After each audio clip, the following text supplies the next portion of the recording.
આજના વિડીયોમાં એવા ઉપયોગી આઈડિયા શેર કર્યા છે કે તમારા કામ પણ સરળ થશે, તમારો કિંમતી સમય અને મહેનત બચશે। તો ચાલો વિડીયોને સ્ટાર્ટ કરીએ। તો જુઓ, આ રીતના જે વિસ્કર હોય છે ને, નાના મોટા હોય છે, તે આપણે બધા જ ઘરમાં વપરાતા હોય છે, પણ જે જૂના થાય ને તો શું થાય કે તેના હેન્ડલ નીકળી જાય અને ખુલી જાય છે વારે ઘડીએ। તો તેના માટે આપણે આ રીતના એક પ્લાસ્ટિકની કોથળી લઈ પોચી અને તેને છે ને આ રીતનું નાનું પીસ કાતર વડે કટ કરી લેવાનું। અને ત્યાર પછી આપણે આ ઉપરનો ભાગ લઈ અને તેનું જે બ્લેક કલરનું છે ને તેની ઉપર સરસ વીંટાળવાનું। જુઓ, આ રીતે તેના ગોળ ફરતે પ્લાસ્ટિકની કોથળી વીંટાળી લેવાની આ રીતે અને સરસ સેટ કરી લેવાની। અને ત્યાર પછી તેનું જે નીચેનું છે ને હેન્ડલ તે આપણે તેમાં ફિટ કરી લઈશું। આ રીતે કઠણ રીતે ફિટ કરી લેશો ને તમે તો ખૂબ જ સરસ તેમાં ફિટિંગ આવી જશે અને ક્યારેય પણ ખુલશે નહીં, તમારે ધોવાશે તો પણ એવા ને એવા જ રહેશે। તો ખૂબ જ સરસ આઈડિયા છે। બીજું, આ રીતના આપણી પાસે ન્યૂઝપેપર તો ઘણા બધા ઘરમાં હોય છે, તો આજે તમને એનું કવર બતાવું છું, તમને ખૂબ જ ઘણા બધા ઉપયોગમાં કામ આવશે। જુઓ, આપણે છે ને આ રીતના કોઈ પણ સ્ટીલનો ડબ્બો કે આ રીતના પ્લાસ્ટિકની બરણી હોય ને મોટી આ સાઈઝની એ આપણે લઈ લેવાની। તમારે મોટી સાઈઝની બનાવવી હોય ને કવર તો મોટો પણ બને, આપણે ડસ્ટબિન માટે પણ આ રીતના કવર બનાવી શકો। જુઓ, અને તેને છે ને આમાં અંદર પેપરમાં નાખી અને આ રીતે વીંટાળી લેવાની ગોળ ફરતે। અને ત્યાર પછી સેલો ટેપ હોય છે ને આપણી પાસે પેક કરવાનું, એ આપણે સેલો ટેપ લાંબી કટ કરી લેવાની અને તેને આ રીતે ચોંટાડી દેવાનું, બંને ભાગ હોય ને તેના ભેગા કરીને। અને ત્યાર પછી તેને ઊંધું કરી લેવાનું। જો આ રીતે પાછળની ભાગે થોડુંક છે ને વધારે રાખવાનું, આપણે જ્યાં આપણે પાછળનો ભાગ હોય ને ડબ્બાનો કે બરણીનો, અને તેને આ રીતે બંને બાજુથી આપણે પેક કરી લેવાનું। આપણે ગિફ્ટ પેક કરીએ છીએ ને એ રીતે, જો તમે વિડીયોમાં જોઈ શકો છો ને। અને પાછળ પણ આપણે 2-3 કટકા સરસ ટેપ પટ્ટીના આ રીતે ફિટ થઈ જાય ને એ રીતે લગાવી દેવાના, ખુલ્લું ના રહે ને એ રીતે। તો તમારે સરસ કઠણ બનશે, તમે 2-3 વધારે લગાવશો ને ટેપ પટ્ટીના કટકા। હવે જો આ રીતે સીધી કરી લેવાની અને આપણે જે બરણી કે ડબ્બો હોય ને તેને આ રીતે તરત જ નીકળી જશે। જુઓ, આ રીતે આપણે કાઢીએ ને અંદરથી તો નીકળી જાય ને સરસ આપણે પેપરનું આ રીતે કવર બની જશે। જુઓ, આપણે આમાં શાકભાજી પણ રાખી શકાય કે કચરાની ડોલમાં પણ આ રીતે નાનકડી ડોલ હોય તેમાં પણ રાખી શકો, અને મોટું બનાવો તો મોટી ડોલમાં પણ આવી જશે।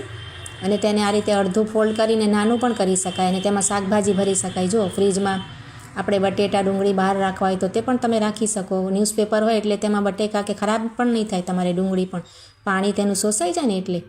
અને આ રીતે કવર બનાવીને ટમેટા કે લીંબુ વગેરે રાખી શકો। પછી જુઓ, આ રીતે આપણે છે ને એક જૂનું હેંગર કોઈ પણ હોય ને આપણી પાસે પ્લાસ્ટિકનું કે આ રીતના સ્ટીલનું, તે આપણે લઈ લેવાનું અને આ રીતના આપણે જૂનું કોઈ પણ મોજું હોય ને બાળકોનું ઢીલું થઈ ગયું હોય અને વપરાશ ના થતો હોય તે આપણે લઈને આ રીતે હેંગરને છે ને આ રીતે હેંગરની અંદર પહેરાવી દેવાનું, નાખી દેવાનું। જુઓ, અને એની ઉપર આપણે રબર લગાવી દેવાનું એટલે સરસ ફિટિંગ આવી જાય। જુઓ, નીકળશે નહીં આપણું મોજું।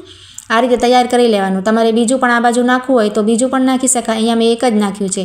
હવે જો આ રીતના કબાટની નીચે છે ને ખૂબ જ ઓછી જગ્યા હોય છે, તેજુરી નીચે કે કબાટ નીચે આ રીતે, વધારે તો આ રીતના લાકડાના ફર્નિચર હોય છે ને તેમાં ખૂબ જ ઓછી જગ્યા હોય છે, તો તેની નીચે છે ને સફાઈ આપણે ના કરી શકાય, સાવરણી વગેરે જાય નહીં। જુઓ, અને ખૂબ જ જાડા થઈ જાય છે। જો આ રીતના ધૂળ હોય તેની નીચે તો નીકળે નહીં, સાવરણી તો આપણે નાખી ના શકાય, તો તેમાં જમા થતી હોય, ભેગી થતી હોય, તો આ રીતે જુઓ તમે સાફ કરી શકશો।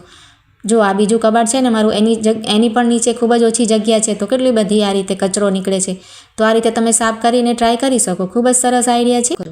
ત્યાર પછી જો આ રીતના મારી પાસે છે ને અહીંયા ગ્લુ ગનની જે સ્ટીક આવે છે ને તે છે, પણ આપણી પાસે ગ્લુ ગન ના હોય ને તો પણ તમે આને કોઈ પણ વસ્તુ તમને ચોંટાડવી હોય ને તમારી પાસે ફેવિકોલ કે ફેવિક્વિક ના હોય ને તો આપણે છે ને આ રીતે મીણબત્તી બાળી લેવાની અને જે આ ગ્લુ ગનની સ્ટીક છે ને આ રીતે ટ્યુબ, તેને આપણે આ રીતે ઉપર રાખવાની, તો ગરમ થઈ જશે ને તો તમે જુઓ આ રીતે તમને ઢાંકણમાં તેનું ટપકું કરીને બતાવું છું। આ રીતે એક જ ટપકું તમે કરશો ને તો કોઈ પણ વસ્તુ તેમાં તમે ચોંટાડી શકશો। જો અહીંયા મેં માટીનું જૂનું જે વધારાનું પડ્યું હતું ને તેવું આ રીતના કોડિયું લઈ લીધું છે અને તેની ઉપર આ ઢાંકણને પાછળની ભાગે ચોંટાડી દીધું છે। જુઓ, ખૂબ જ સરસ રીતે સ્ટીક થઈ જશે, તમારે નીકળશે નહીં। જુઓ, ફેવિક્વિક જેવું જ આ કામ કરશે। અને આ જુઓ, આપણે તેમાં મીણબત્તી રાખી શકાય, આપણે મીણબત્તી બાળીને જ્યાં ત્યાં રાખતા હોઈએ તો મીણબત્તી ઢોળાય અને તેના દાગ પણ ન નીકળે અને આપણે સાફ કરવાની મહેનત પણ કરવી પડે।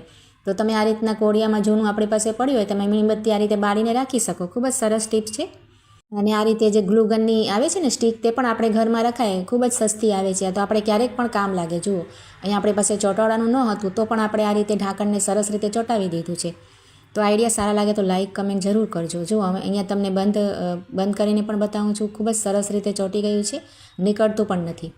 પછી જો આ રીતના આપણે દુપટ્ટા કે જે સ્ટોલ આવે છે ને આ રીતના જે ગર્લ્સ વધારે વાપરતા હોય તેને આપણે આ રીતે સેટ કરીને પિનઅપ કરતા હોઈએ છીએ। જુઓ, પણ આપણે છે ને આ રીતે સેટ કરીને સેફ્ટી પિન લગાવીએ ને તો આ રીતના છે ને નીચેના ભાગે વધઘટતો લગાવતા હોઈએ છીએ। જુઓ, તો તેનાથી શું થાય, આ રીતે કરવાથી જે સેફ્ટી પિન છે ને એ આપણે ઉપરના ભાગે દેખાશે। જુઓ, અને આ રીતે સારું પણ ન લાગે, તો તેને પિનઅપ કરવા માટેની તમને એક સરસ ટિપ્સ બતાવું છું। તેનાથી તમારી સેફ્ટી પિન આ રીતે દેખાશે પણ નહીં અને લાગશે પણ નહીં કે આપણે સેફ્ટી પિન તેમાં પરોવી છે। તો તેના માટે શું કરવાનું, આ રીતે સેટ થઈ જાય ને ત્યાર પછી તેનો ઉપરનો જે પહેલો છે ને ભાગ આ રીતે દુપટ્ટાનો પહેલી જે લેયર છે ને તેને આ રીતે ઉપર ઉઠાવી લેવાની. જુઓ આ પહેલી લેયર છે ને તેને આ રીતે ઉપર ઉઠાવી અને ત્યાર પછી નીચે આપણે તેની અંદર આ રીતે સેફ્ટી પિન લગાવવાની. જુઓ તમે વિડીયોમાં બરાબર જોશો તો તમને સમજાઈ જશે. જુઓ તમને લગાવીને બતાવું છું.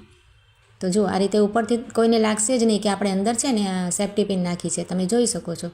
તો આ રીતે આપણે સાડીમાં કે દુપટ્ટામાં ટ્રાય કરી શકાય સેફ્ટી પિન આપણે નાખવાની હોય ત્યારે. જુઓ તમને નજીકથી પણ બતાવું છું અને આ રીતે જો અંદરથી પણ બતાવું છું. જો સેફ્ટી પિન લાગેલી છે પણ ઉપર તમને નહીં ખબર પડે કે આપણે સેફ્ટી પિન નાખી છે. ખૂબ જ સરસ આઈડિયા છે, તમે એકવાર ટ્રાય કરીને જોજો.